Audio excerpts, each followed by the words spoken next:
Dan ketika Anda bingung wedi bayar utang, semakin Anda kacau. Anda menutup simpul rezeki Anda sendiri.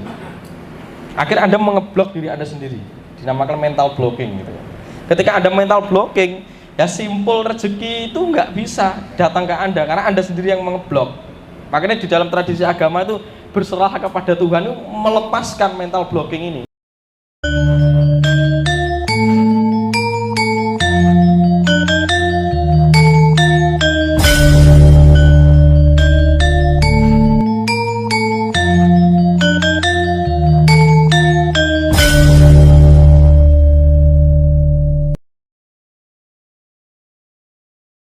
Nggih, monggo Pak, jenengan. Saya ingin menanyakan terkait tadi teori yang dijelaskan adanya pencucian lain. Pertanyaan saya, bagaimana cara menaikkan dari cakra 1 sampai 8?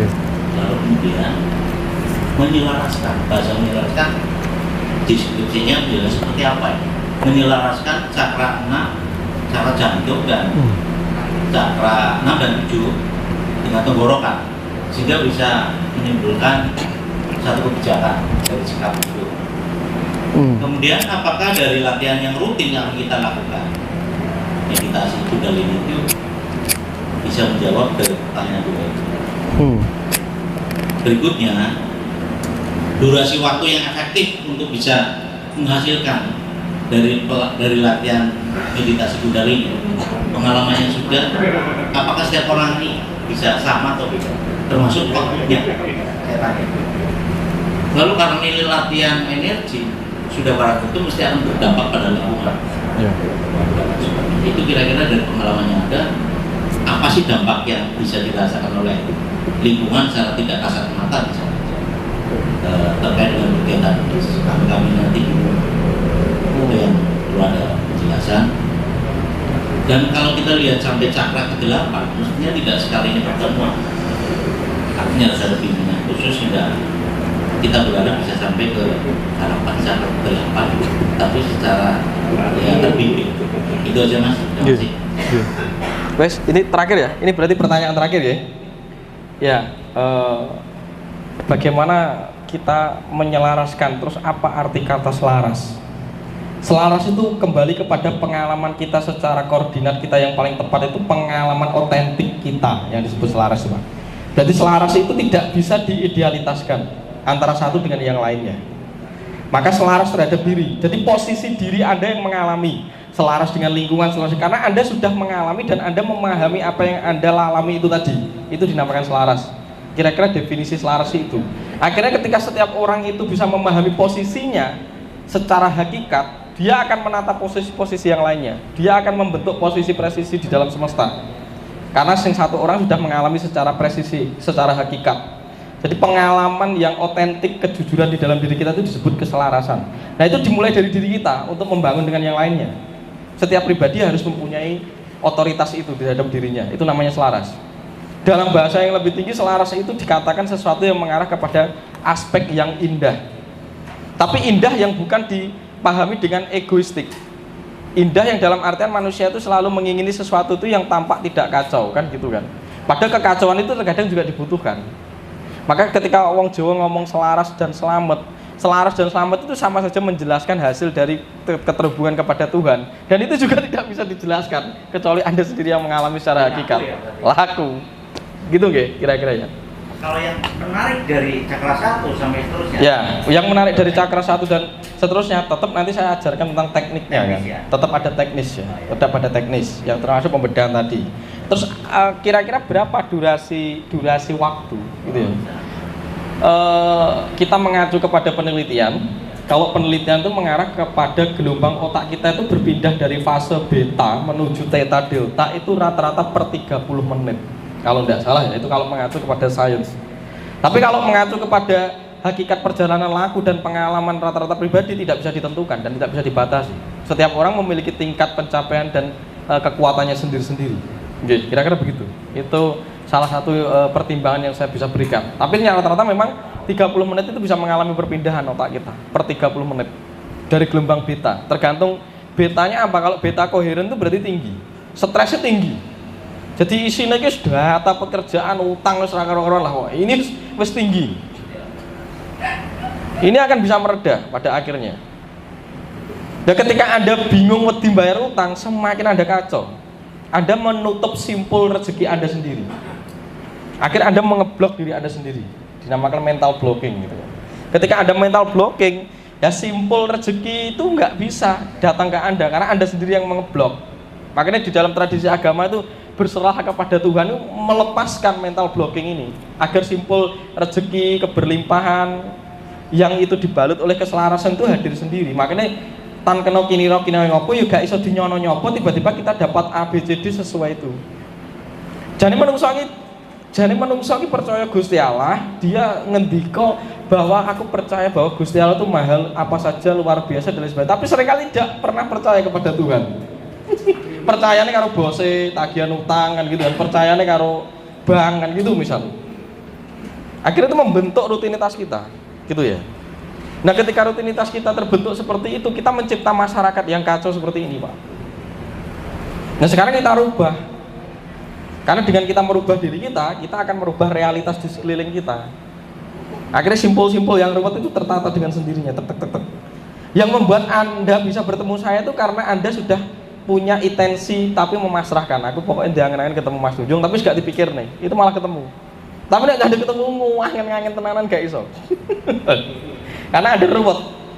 Yang bisa menemukan kita dengan rezeki kita, dengan jodoh kita atau apa itu hasil dari pelepasan kita itu tadi. Semakin Anda melepaskan, berarti kan Anda tidak nutupi. Semesta akan menyesuaikan simpul-simpul jalannya untuk sampai ke Anda. Nah, sekarang kalau jenengan mengikuti paham dunia milenial, sesuatu itu harus dicari karena kita mentarget. Padahal bekerja yang paling gampang itu memasrahkan. Dengan bertindak pasrah, Anda jernih. Dan pasrah itu bukan berarti pasif. Pasrah itu menjaga hati dan pikiran agar stabil. Nanti di dalam pekerjaan ya pasrah-pasrah saja. Anda tidak terkontaminasi oleh lingkungan Anda. Anda mengerjakan sesuatu yang harus dikerjakan, sudah gitu aja. Orang nambah-nambahin macam-macam. Nah, seringkali orang pembisnis itu kenapa harus butuh spiritual atau meditasi? Ya butuh agar pikirannya itu titis. Kalau pikirannya jernih, titis, maka kan tatas mentalnya, baru tuntas mengejarkan sesuatu. Tapi kalau dalam bisnis itu stres dhewe ya ora rampung. Duwe apa-apa tapi dia mengalami penderitaan. Setiap hari tidak mengalami energetik, tidak mengalami gairah hidup. Ngersulot tok, jane wis duwe apa-apa. Kira-kira gitu ya. Ya memang kalau nanti kita bisa melakukan secara stabil, ya maka apapun yang harus kita lakukan itu harus konsisten dan konstan, ajeg. Karena sebagaimana meditasi atau manekung termasuk akses kundalini itu adalah kebutuhan kita sebagaimana kita butuh makan untuk hidup. Nah, sementara ini yang dikasih makan itu perangkat tubuh kita yang bersifat halus. Nah, kalau yang bersifat fisik ini perangkat kasar makanan ini. Nah, ini sadhana ini harus dilakukan utuh. Antara yang non fisik dan yang fisik, antara yang tubuh rohani dan tubuh jasmani harus dilakukan secara konsisten. Bukan karena Anda ingin sebenarnya, Anda butuh. Ini kasunyatan, Anda butuh. Tubuh Anda yang halus pun butuh makan.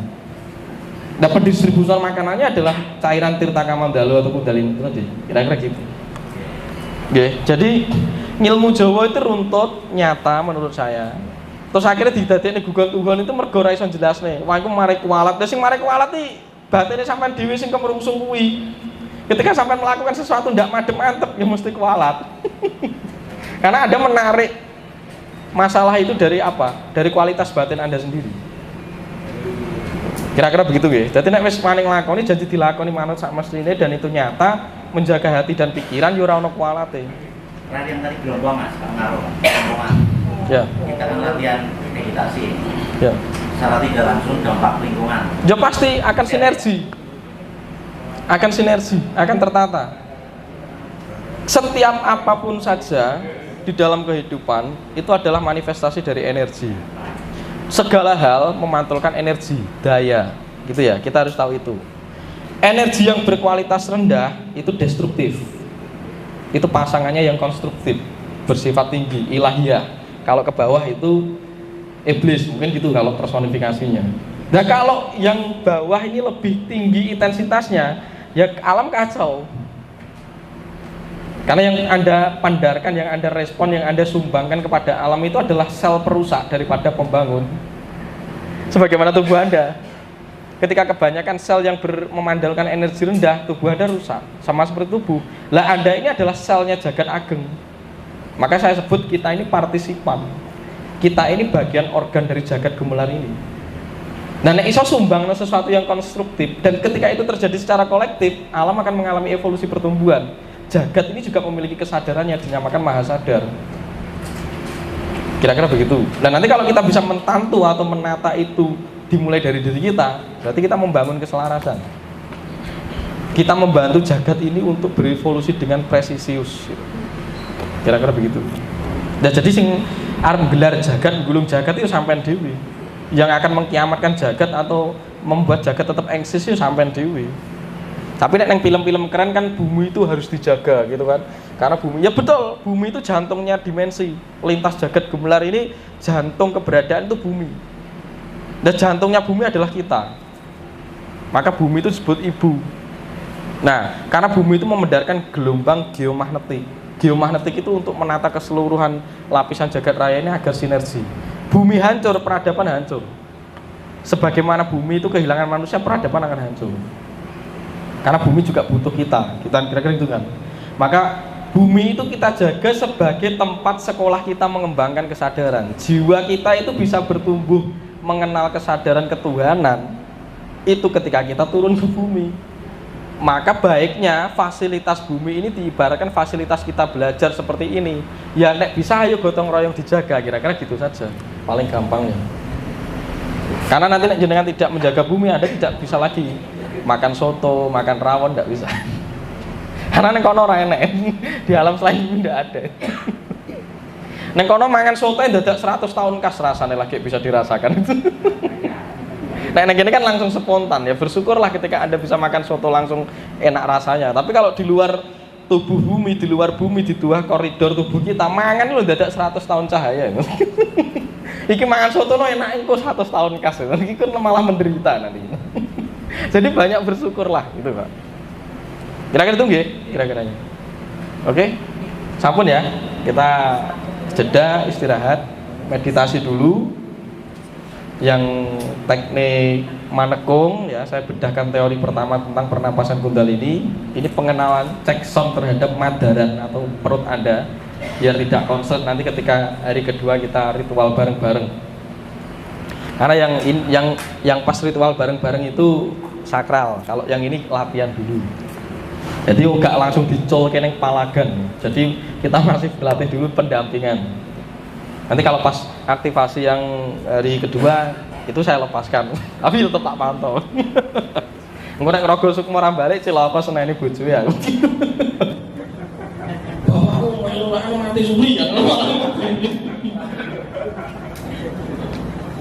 Gitu ya.